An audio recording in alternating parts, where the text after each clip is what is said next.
Week number 10 of the 2025 fantasy football season comes to a close tonight with the Eagles going up against the Packers. In today's video, we are going to be getting a jump start on the waiver wire for week number 11. In today's video, we are going to be going in depth through my 13 must-add waiver wire pickups before week number 11 of the 2025 fantasy football season. Before we could get into things that I would like to ask that if you guys are new to the channel and you do end up enjoying today's video, that you please make sure to hit that subscribe button down below. And while you're down there, whether you are new to the channel or not, please make sure that you leave a like on today's video. It would help me out a ton. So without further ado, let's get into today's video. We begin with my number one waiver wire ad of the week. Alec Pierce, wide receiver of the Indianapolis Colts, currently rostered in 54% of leagues over on Sleeper, which is genuinely shocking. We have been talking up Alec Pierce over the last few weeks, so the fact that he isn't rostered in like 60 or even 70+% of the leagues is genuinely shocking to me. If you do need a bye week fill-in though, this week Alec Pierce would not be a option for that, as he is on bye this week, as is the New Orleans Saints. Just two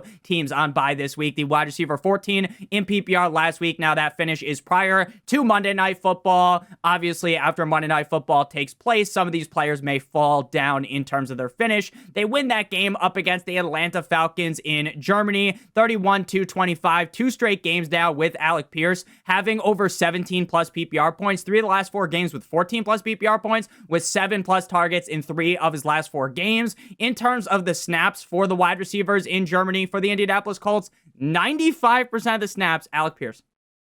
81%, Michael Pittman. 47%, Josh Downs. 19%, Ashton Dulin. Now, I don't think that Josh Downs is typically going to be in like the below 50% range for snaps, but Alec Pierce is a guy that is going to see many more snaps than Josh Downs on a weekly basis. And at this point, I think we need to give him the crown as the clear wide receiver number 2 in this Indianapolis Colts offense. And if this team can keep up the heat coming out the bye week, if they can continue to play like one of the best offenses in the NFL, then Alec Pierce is a guy that, again, needs to be rostered in significantly more leagues. Then we move to Parker Washington, wide receiver of the Jacksonville Jaguars, going up against the LA Superchargers. A lot of these early on waiver wire ads are going to be rostered in more than 50% of the league. So if you are in just a 12-team league, these guys are probably not going to be available. 56% rostered on Sleeper. Wide receiver 30 last week at Houston. They lose that game 29-36 with a crazy comeback from Davis Money Mills and the Houston Texans. 3 receptions on 7 targets for 33 yards and a touchdown. 2 rushes for -4 yards. 7+ targets now for Parker Washington in 3 straight games. Without Travis Hunter, Parker Washington will be very involved inside of the offensive game plan, whether or not Brian Thomas Jr. is back or not. In terms of the snaps last week without BTJ, 87% for Washington, 71% for Broncos legend Tim Patrick, 44% for Jacoby Myers, 37% for Diami Brown, and the rest of the wide receivers were under 20%. Now, I understand that Jacoby Myers is going to get more of a piece of the pie going forward, but Parker Washington is going to continue to operate in the slot. I understand having just 3 receptions on 7 targets for 33 yards and a touchdown isn't the best game ever, but that is one of the worst matchup for wide receivers on a per-game basis up against the Houston Texans. So in better matchups going forward, I definitely think Parker Washington needs to be at minimum on your bench. Then we got Tez Johnson, wide receiver of the Tampa Bay Buccaneers, going up against the Buffalo Bills in Buffalo. Another guy that is rostered in over 50% of leagues, 53% on Sleeper for Tez Johnson. He's another guy that we have been given the Gawk 9000 special to. Metaphorically, of course, for weeks, we have been hyping up Tez Johnson. Without Chris Godwin, without Mike Evans for the foreseeable future, Tez Johnson is the clear number 2 wide receiver in this Tampa Bay Buccaneers offense. They lose to the Patriots 23-28. Tez Johnson is the wide receiver 10 in PPR, 4 receptions on 5 targets for 42 yards, as well as 2 touchdowns. Very unlikely that he scores twice in another game this season, but this definitely is a matchup that is exciting up against the Buffalo Bills. I understand the Buffalo Bills just got squished by my Miami Dolphins. It was a great victory, sweet victory for the Dolphins, but I do expect the Buffalo Bills to bounce back, and this could be the highest scoring game of the week. 3 of 4 games with over 11 PPR points for Johnson. 2 of the last 3 games with 15+ PPR points in terms of the snaps. 88% for Emeka Egbuka last week. 83% for Tez Johnson. 65% for General Sterling Shepard, and the other 2 wide receivers were under 15%. Again, just another guy that's just a layup option if you need to fill someone in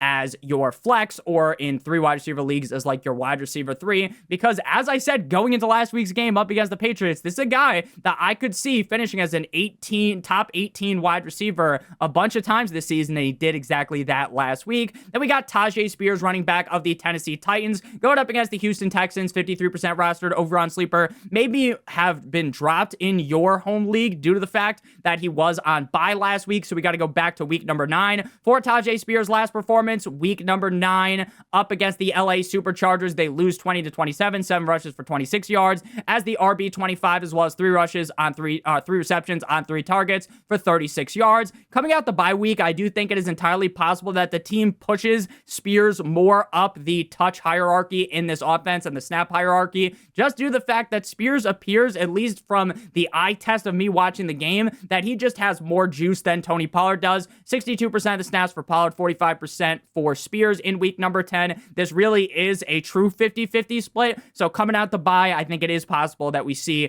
Tyjae Spears get a slight push. Not a guy that you ever really truly need to start in your lineup. Never going to be a guy, even if he does overtake Pollard in terms of snaps and touches, never going to be a guy that I'm going to pretend that he's a must-start option by any means. But running back injuries happen in fantasy football. Sometimes you're in bye week hell, and you got to start a guy like Tyjae Spears. Now we move to the tight end section of today's video with 3 tight ends. We got Dalton Schultz, tight end of the Houston Texans, going up against the Tennessee Titans in Tennessee. 33% rostered over on Sleeper. If you guys have enjoyed today's video thus far, make sure you guys hit that subscribe button down below, like it owes you some money. A much more widely available player, Dalton Schultz, 33% rostered on Sleeper. Tight end 4 last week up against the Jacksonville Jaguars. Duval. Actually, this game was at home in Houston. They win 36-29. Crazy game considering Davis Mills was the guy under center to lead the comeback. CJ Stroud's availability still definitely up in the air. 7 receptions on 11 targets for 53 yards and a touchdown. 8+ targets now in back-to-back weeks. 13+ points in 3 of the last 4 games. With CJ Stroud, without CJ Stroud, he appears to be a very safe floor play going forward for the Houston Texans at the tight end position. And we saw last week that the upside is very clearly there, even if the Houston Texans are not an offense that you necessarily feel the best about game in and game out. Now we move to Cade Otton, tight end of the Tampa Bay Buccaneers, going up against the Buffalo Bills in Buffalo. 38% rostered over on Sleeper for Cade Otton. Now, without Mike Evans and without Chris Godwin, like we talked about with Tez Johnson, Cade Otton gets pushed heavily up the pyramid of the Tampa Bay Buccaneers offense. Last week, tight end 6 in PPR. In that loss versus the Patriots, 23-28 at home in Tampa Bay. 9 receptions on 12 targets for 82 yards. 10+ points in 4 of his last 5 games. 13+ points in 2 of his last 3 games. Is Cade Otton this superstar talent at the tight end position?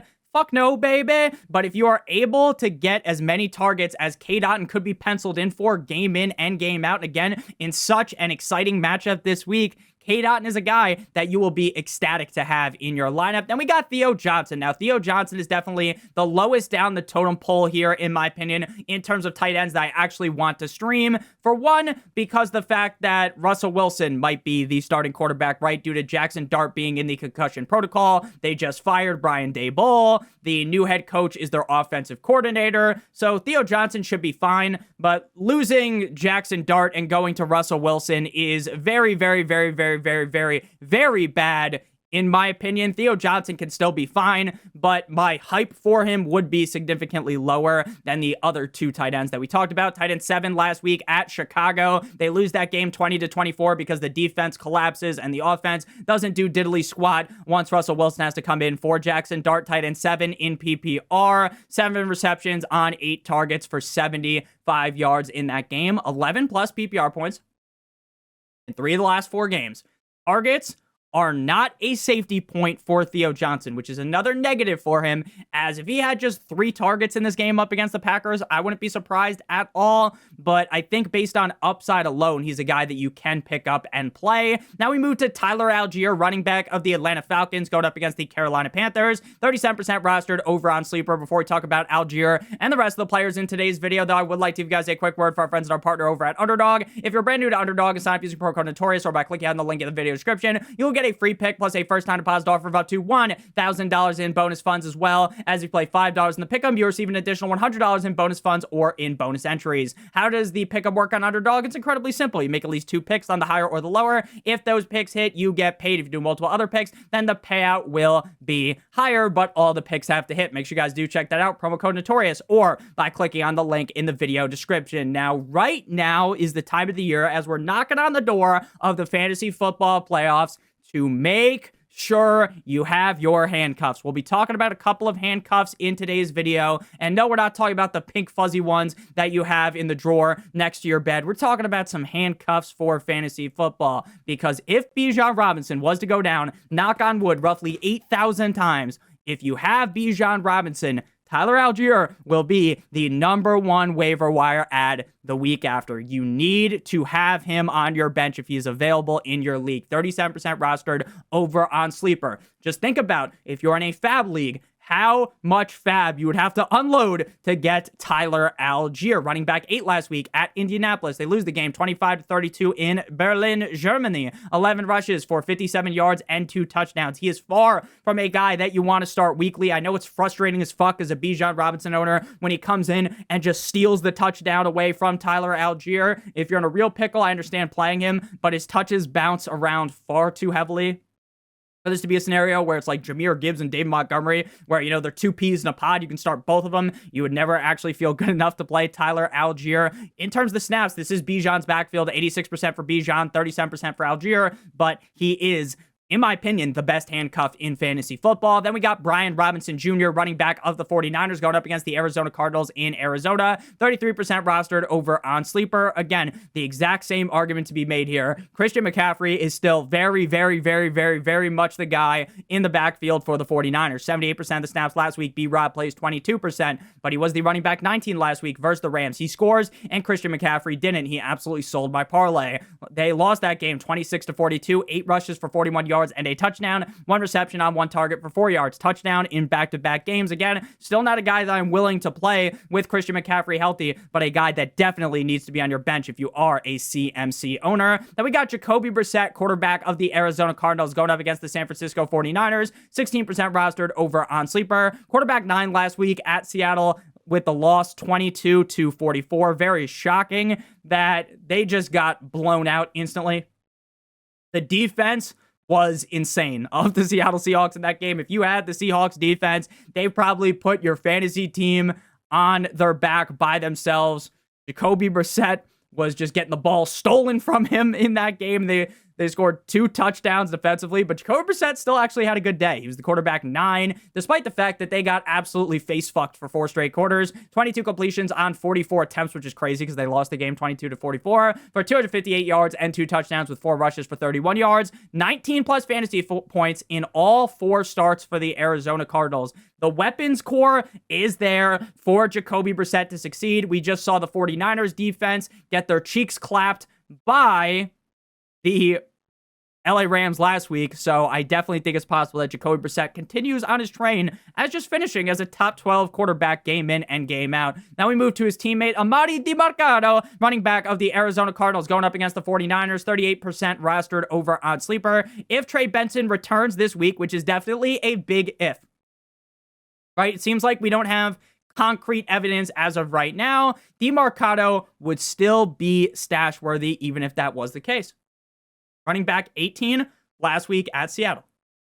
Again, a game where they got their backs blown out. They lose 22-44, so he doesn't get a lot of rushing opportunities. 4 rushes for 64 yards, very good. 3 receptions on 4 targets for 40 yards. I understand that he completely fucked that game up against the Titans earlier on in the season, but if Trey Benson is not back, he is the guy that I would trust to get the most amount of looks in this offense compared to Bam Knight. If Trey Benson is back, I still think Emari Demercado is going to be very, very frustrating for Trey Benson owners. 46% of the snaps last week for Zonovan Bam Knight, 42% for Demercado, and just 11% for Michael Carter. Again, I'm never going to lie to you guys and be like, oh, if Trey Benson's out, I'm banging the drum aggressively for Emari Demercado. That would be foolish, but he does have top 20 upside. Then we move to Jayden Higgins, wide receiver of the Houston Texans, going up against the Tennessee Tennessee Titans in Tennessee, 17% rostered over on Sleeper. Wide receiver 20 in PPR versus the Jacksonville Jaguars last week, 36-29 W for them. 5 receptions on 7 targets for 42 yards and a touchdown in terms of the snaps.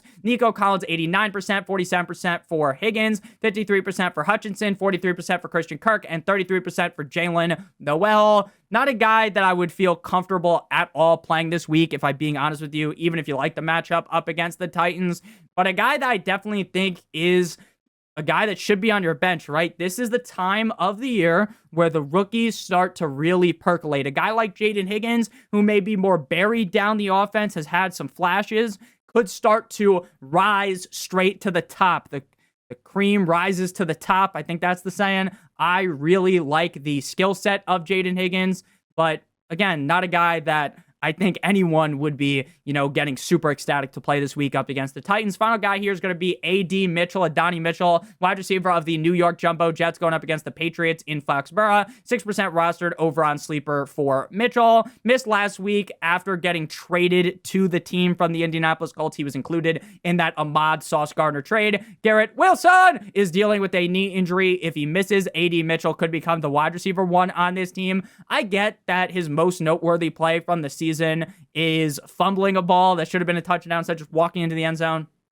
dropping it. I think that was either the week before Emari Demercado did it or the week after, which is just even more funny, like those two fucking dumbass plays back-to-back weeks. So, I get why people don't like him, but he was a guy that people were heavily talking about coming into the NFL. And sure, while he hasn't shown it off yet at a consistent basis, he does have the ability to be decent. I get starting 2 receivers on the Jets is disgusting, but if Garrett Wilson does not play, Adonai Mitchell might just get the most amount of targets on this team, regardless of how talented he is. So he's definitely worthy of a pickup, even though the Jets are just dog shit. So thank you guys all so much for watching. If you ended up enjoying today's video, make sure you guys hit that subscribe button down below. Like it owes you some money. Leave a like on today's video. It would help me out a ton. If you have any questions about the waiver wire, maybe some players I didn't talk about that might be available in your league, let me know down below in the comment section. I appreciate you guys a ton for watching. Check out one of the videos on the screen if you haven't seen it already. Love you long time, as always. Good boy!